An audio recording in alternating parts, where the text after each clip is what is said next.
జనసేన సైనికుల మీద కానీ, వీర మహిళల మీద కానీ, తెలుగు మహిళల మీద కానీ, సామాన్య ప్రజల మీద కానీ వైసీపీ గుండాలు దాడి చేస్తే, భయపడితే, బెదిరిస్తే నేను ఈ రోజున మీకు మాటిస్తున్నాను, వైసీపీ గుండాలకి మక్కలు ఇరక్కొట్టి మడత మంచంలో పెడతాను, మర్చిపోకండి.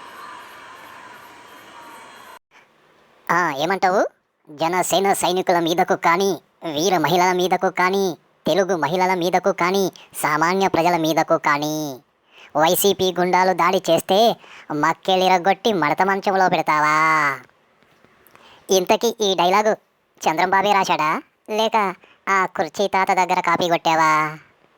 ఇంతకీ నాకు తెలియక అడుగుతా, ఈ వీర మహిళలు, తెలుగు మహిళలు సామాన్య ప్రజల్లో భాగమా కాదా?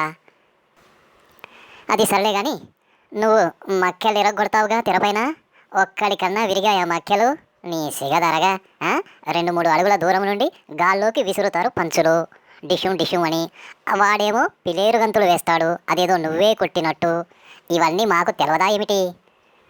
నీ పిల్ల సైనికుల కేరింతల కోసం చెప్పే నీ స్క్రిప్టు డైలాగులకు పిల్లులు కాదు కదా, పిల్లలు కూడా భయపడరు. గాలివాటమా?